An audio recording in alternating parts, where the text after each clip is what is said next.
The shadow government of the Patreon members in the Discord have decided that the next character that I will be covering over here on the channel is going to be the free-to-play archer Nobunaga that is returning for our pilgrimage festival over here on the NA side of things, and might I say, that is a wise decision. As a resident Nobu enjoyer, which this is now your public service announcement to go like read Fate Redline. It's really good. I know it gets delayed a lot, but trust me, it's worth it. It's real good. And because of that, I am a huge Nobu fan. I still do not have my Avenger Nobu, but I will not stop trying to get her. But if you're like me, then the Archer version is a pretty decent consolation prize with her newest buff. In some of the background gameplay, you'll be able to see some demonstrations of damage that she's able to do, but also some ways that she's able to help you out in her supporting method now, in some of those multi-core setups you might have heard about, because she actually performs decently in those. Now, is she going to be your go-to every single time? Well, unless you're a huge Nobu simp, probably not. I mean, if you're rocking the double Koyenskaya, the NP5 Kukulkan, got the Oberon in the back, then you probably don't need to use anybody else. But for us normal players, you might be able to find some decent use cases for this Nobu over here, because she's got a really strong first skill and she's got some pretty decent power mods. So as per usual, if you would like to go ahead and support the channel for free, like on the video and subscribe is always appreciated, because I do these videos every single day to make sure that you, yes you good viewer, are well informed on what is going on both the NA and JP side of things. And if you would like to influence videos that come out every week, the Patreon is linked down in the description down below, where you not only gain access to some Patreon exclusive content, but also you get to be a part of the shadow government in the Discord and influence videos whenever they do come out. But again, liking and subscribing, commenting your stuff in the comment section down below, coming out to the streams is more than enough. It's just there for people that want to go that extra mile and get a little bit of something in return. So with all that being said, enough yapping at the beginning of this video, let's start diving into her kit, starting off with her hits. And would you look at that, it's almost like Tucson knew that I was going to be playing this game 9 years ago. He's given Nobu the 5-hit extra attack, which I'm automatically jumping to because, well, I was going to say that she has early year 1 hits, but realistically 4 hits on the double arts card with some stuff that she's got in her skill set isn't exactly the worst, but 0.43% NP gain isn't exactly the highest. So we're going to focus on the extra attack, as the composite card that gens stars NP and does big boy damage, and her being a free-to-play character means you're guaranteed to be able to do her append skill with those servant coins. So if you feel like making your Nobu just a little bit stronger, giving her that append skill might not actually be a bad idea. But also don't forget to give her append 3, which gives her bonus damage against riders, where that's kind of going to coincide really well with one of her power mods. So hits are actually better than other early free-to-plays. You can make her extra attack really, really strong, but seriously, go for the mono loading, go for the append 3. They're really, really strong on Nobu. There's nothing really too insane on her passive skills. The magic resistance is kind of okay. You can whiff the odd debuff every now and then, but the independent action, she's getting 8% crit damage, which might not seem like a lot, but with stuff that she has on her kit, it does add up a little bit to just make those crits have a little bit of extra bite to them. But let's start getting into her skills proper, starting off with her first skill, Nobunaga Tactics, which would not want to be caught on the reverse side of that. It's going to be giving her a 20% party buster buff for 3 turns. Everybody's getting 20% NP damage for 3 turns and 30% NP gain for 3 turns on a nice 6-turn cooldown. This does a lot for Nobu. It's not only massively increasing the damage that she was doing,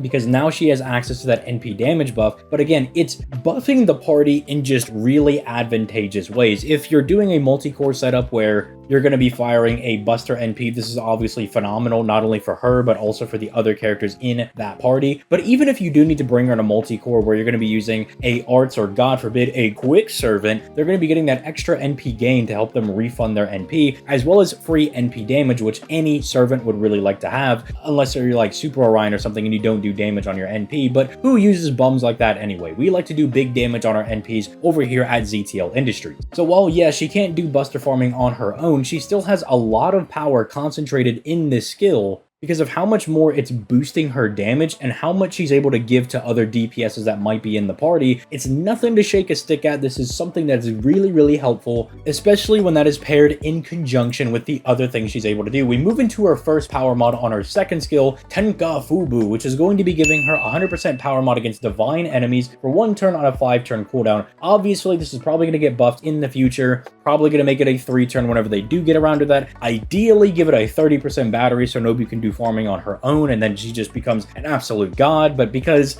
I have this little conspiracy theory that they don't want the free-to-plays to be too good now, they want you to still summon for the actual gacha characters, they might just shaft her with a 20% battery, but still, it would be nice, because giving herself a power mod against a pretty decent pool of servants and free quest enemies ain't bad. And even though it is only one turn, because she's not able to do buster looping, you're really only going to be using her to farm, say, one wave of enemies. So if you save her for that wave, she will be able to do a massive amount of damage. It also does mean that if she's fighting people like, say, your Raikos, your Kentokis, your divine enemies that happen to overlap with another power mod she has on her NP, they get absolutely butt blasted into the ground. And so again, just a nice damage steroid she has against those enemies, of which there is a pretty decent amount. Her third skill is just generic good stuff. Good star weight, it is really good crit damage at 50%, both are 3 turns, low 5-turn cooldown. Pairs nicely with her independent action, bringing her up to 58% native crit damage, which is just good. That is stronger than, say, someone like Waver's crit damage buff that he gives people, if you need context for that. And it does mean that she will be able to do some pretty schnasty crits. And the star weight is a little bit lower, but you gotta remember she's an archer, so her natural star absorption because of her classing is already really high. So she doesn't have to fight that hard for the stars. The star weight over here is more so just there to guarantee that your Nobu is going to get those crits while this skill is up. So again, very simple character. They can do really nasty crits. They have a strong power mod if you need to use them in multi-core, and they are really bringing a lot of value into teams because that first skill is essentially a really OP charisma. But then we go over to her NP, which is really basic, but it's kind of the cornerstone for why she's so good.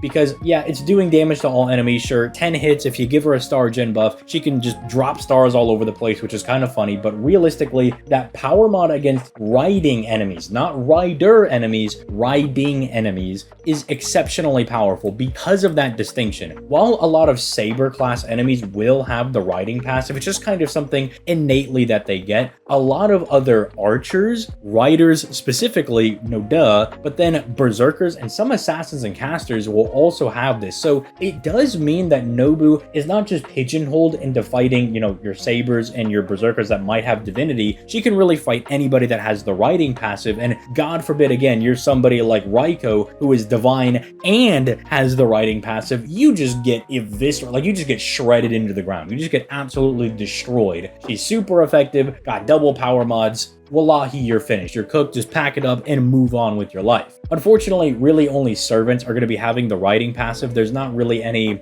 free quest enemies you're going to be fighting that are packing that, aside from like the Trom riders or sabers, I believe. It's like one of those like random class enemies. I'm pretty sure it's the riders, and you don't really run into them all too frequently, but hey, when you do run into them, you can absolutely just slam them into the ground. And that's really it for Nobu. I mean, she's really straightforward. It's not a character that is going to be super OP. It's like, oh my goodness, this character is changing the way my account functions, unless you are just now starting the game right now, in which case she'll be really good. But even for developed accounts, you can find areas where this character can be good, because their damage can be rather impressive when they are especially locking in both of those power mods. And because she does drop a decent bit of stars, if there is a star drop rate skill in rotation, say, I don't know, for some reason you're using Merlin, you got a second skill up, she can provide really good stars. And if you have a lower impacted box, you know, you don't have all these crazy characters, guaranteeing that your next wave is going to be able to crit, because 10 hits on an NP, even if it's not a quick one, is still going to drop a lot of stars, especially if it's being buffed by somebody that has a star drop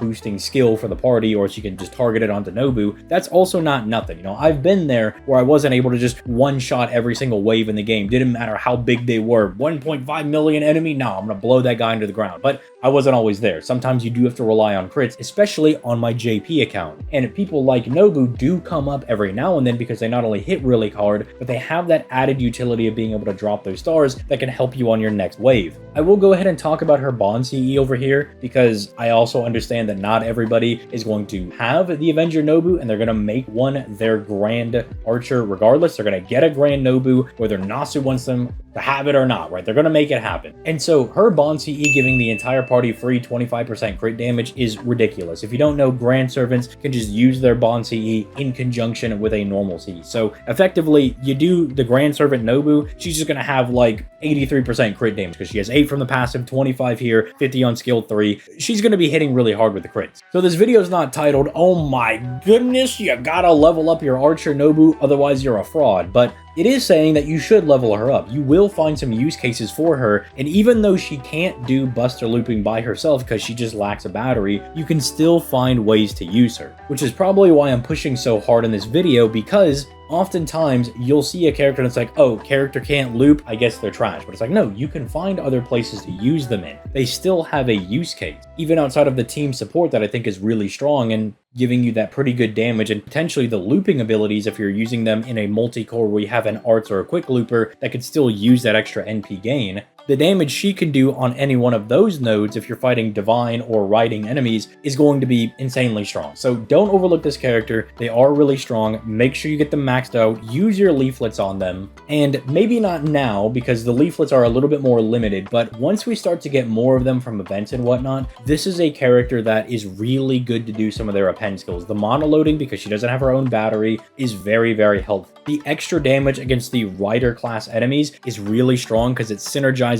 very well with her power mods. And the append skill for the extra attack, I mean, it's kind of a meme over here on the channel, but you can do it if you want to. I would personally save it for something like the cooldown or especially the crits, because she does crit really hard, because then you can take it from 83% crit damage to 113. We're getting a little bit schnasty with that, but let me know your thoughts in the comment section down below. Let me know if you're going to be one of the people that is going to be grand servanting your Archer Nobu over here. I know I'm personally considering it, but since you can only do one per class, I think I'm going to have to give it to a different Archer, unfortunately, but we'll see about that. We'll see how the cookie crumbles on that one, because I am quite a big fan of Nobu. So let me know all that in the comment section down below. Like, subscribe, all that good stuff. All those links are down in the description down below if you want to, watch me stream or join the Discord, all that fun stuff. Streams have been a little bit more sporadic going into the month of May. I will just say that I kind of got some IRL stuff going on right now, so I am wrapping that up. And once that is wrapped up, I am planning on streaming every weekday going into May, and especially during the summer. So I'm not going anywhere. I'm not dropping streaming. It's just things are getting a little bit more hectic. We gotta map some stuff out. But once we're done with that, then we're all back to normal. We're back to doing all the streams all the time.